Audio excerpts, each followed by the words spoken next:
বৈষম্য বিরোধী ছাত্র আন্দোলনের অন্যতম দুই সমন্বয়ক হাসনাত আব্দুল্লাহ ও সার্জিস আলমকে ট্রাক চাপা দিয়ে হত্যার চেষ্টা করা হয়েছে। বুধবার চট্টগ্রাম কক্সবাজার মহাসড়কের চুন্তি ইউনিয়নের হাজী রাস্তার মোড়ে সন্ধ্যা 7:30টার দিকে এই হত্যা চেষ্টার ঘটনা ঘটে। আন্দোলনের কেন্দ্রীয় সমন্বয়ক মোহাম্মদ তারিকুল ইসলাম কালবেলাকে এ তথ্য নিশ্চিত করেছেন।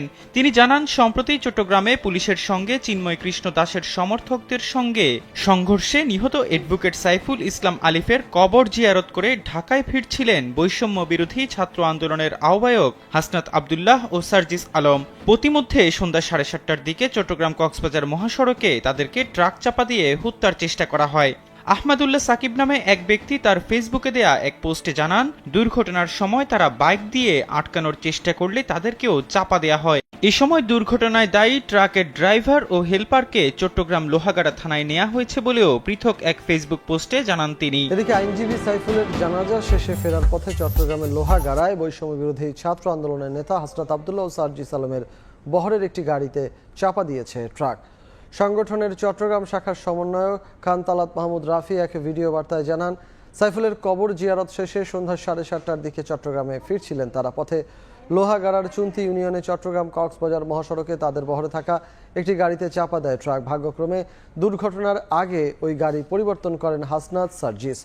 সুস্থ আছেন দুই ছাত্রনেতা। ট্রাকের চাপায় গাড়িটির সামনের অংশ দুমড়ে মুচড়ে গেছে।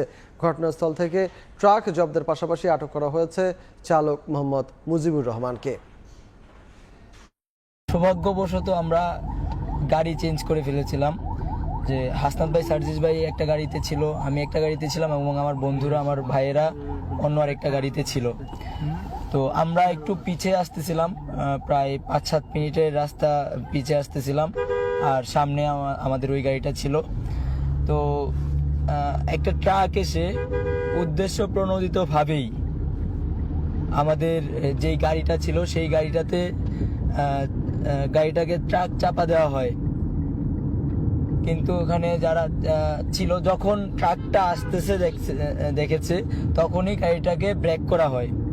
কিন্তু গাড়িটাকে ব্রেক করা সত্ত্বেও আবার সেখানে এই ট্রাক চাপা দেওয়া হয়। হাসনাত সার্জিসের বহরের একটি গাড়িতে ট্রাক চাপা দেওয়ার ঘটনার প্রতিবাদে ঢাকা বিশ্ববিদ্যালয় এলাকায় বিক্ষোভের ডাক দিয়েছে বৈষম্য বিরোধী ছাত্র আন্দোলন।